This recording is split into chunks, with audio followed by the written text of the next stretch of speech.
Welcome to your Wednesday, July 19th edition of GFB Express. Leading off the day, Mountain West Commissioner Gloria Nevarez has announced that San Diego State will remain a member in good standing of the league.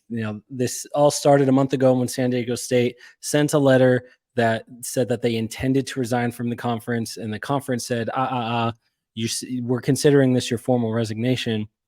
And San Diego State kind of panicked. And, there was some back and forth at the time of like, what is the Mountain West doing? This is dumb because if they let them resign now, then that's going to leave them money, whatever. But it was really almost a vaguely, purposely open ended letter to where San Diego State could claim either date, whichever was more beneficial for them for the resignation, but then still have an out. But they got in there. Ultimately, they didn't let the Aztecs leave. The San Diego State Athletic Department will be required to pay all of the legal fees associated with the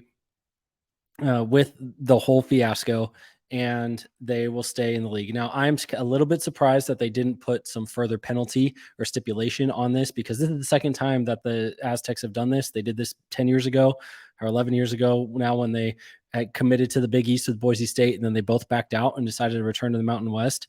But this whole thing really shows that, to me, that the PAC probably told San Diego State a deal is close, an invite is coming. They prep the thing, ready to go, make the jump.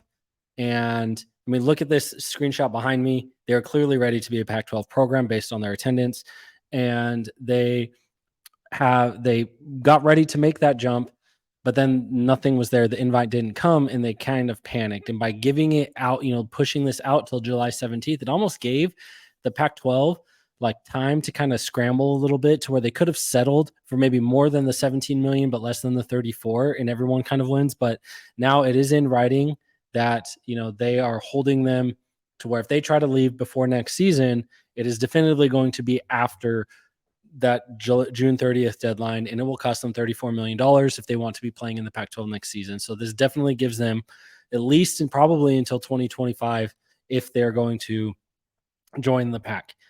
In other news, Jeff Ketchum from he runs orangebloods.com, part of the Rivals Network. So he says no team since 2010 has won a natty without at least 4 super blue chips, which is a 5-star or a high 4-star in the consensus elite transfer. So this is basically, if you're looking at 24/7, a high 4-star is going to be like someone who's a 97 or higher. This year's national champion comes from one of the following 6 teams, likely. Alabama's 28, Georgia 23, Ohio State 17, A&M 17, Texas 15, USC 14.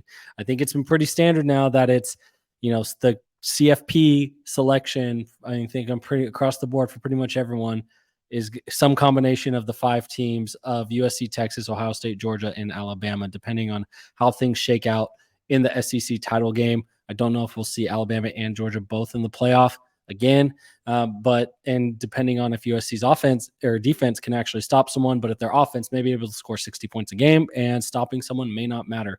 But if you are going to be looking at odds, there's probably some value there for some arbitrage in betting those teams versus the field. I did that last year with the top 6 or 7 teams in Bud Elliott's blue chip ratio, and then placing, cascading bets down. And as long as one of them won it, which Georgia did, you can turn a profit pretty easily. From Adam Rittenberg reporting, a second Northwestern player has filed a lawsuit against the university and its leaders. This person, listed as John Doe 2, played from 2018 to 2022. And former Northwestern athletics director, Jim Phillips, who's now the ACC commissioner, is listed as a defendant in this complaint, implying that he knew about everything that was going on. So at this point, with all of the mess around, Northwestern and Jim Phillips, the Big Ten went with Kevin Warren, but Jim Phillips was a finalist for the job at that time, ultimately moved over and became the ACC commissioner. Is the ACC going to be looking at a new commissioner? And maybe do these schools, do Clemson, Miami, Florida State, these schools that want to blow up their grant of rights, do they try to get in some commissioner who is, rather than the academia mold that they hired in Jim Phillips, that is more of the Brett Yormark, Kevin Warren type, where it's you're the outsider from collegiate athletics who has the connections to big networks. And maybe they turn to a guy like a Mike Oresco, who's been the commissioner of the American since its inception, who was an executive at CBS Sports before. Brett Yormark obviously was with Rock Media. and the Brooklyn Nets. George, I mean, that's what the Pac-12 thought they were getting in George Klavkov with his history with Hulu, but that is obviously not working. But maybe is there somebody in that mold who some of the bigger names in the ACC will try to push out, and maybe it's a short tenure there for Jim Phillips. Something to keep an eye on. Weird news. Hugh Freeze says that he makes his offensive line coach change his clothes at halftime if the offensive line is not playing well. And he started doing this with Matt Luke at Ole Miss. This is weird as hell. You know, I'm not superstitious, but I'm a little stitious. But this is really, really weird, but also very on brand for something that Hugh Freeze would do. And lastly, Mountain West released their, their all conference team. It is weird that most times the leagues will do like a first and second team.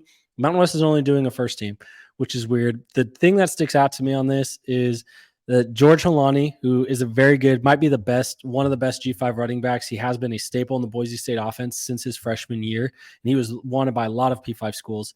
But Siobhan Cordero is the all-conference quarterback at San Jose State. He was the second team all-conference QB last year. This dude is like, he feels like he has been playing college football forever. Like, it's on Split Zone Duo last week, Stephen Godfrey mentioned, he's like, everyone, there's those couple quarterbacks where you just feel and you're like, that dude was around for like a billion years. Siobhan Cordero is that dude because it feels like he was at Hawaii forever and then moved over, and he's been at San Jose State forever. And I think finally this is his last year. But there's no real other surprising things on there's pretty ho-hum. Those are the two big things. The kind of the biggest surprise is there are a lot of new names. There's not a lot of returning. Less than half of the names are returning guys who were either on the first or second team last year. So it seems like the Mountain West, they lost a ton of people last year, which may mean that it's kind of more open to anyone's league this year, especially with the quarterback turnover, with Jake Heiner leaving Fresno State. Maybe Taylor Green kind of figures his stuff out at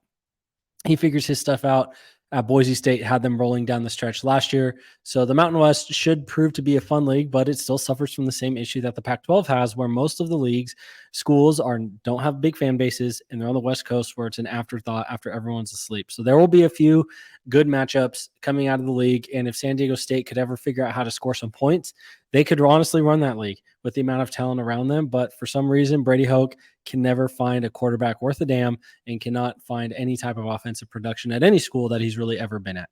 Check back tomorrow. Keep fueling the algorithm. Like, subscribe, share, and all that good stuff. Thank you.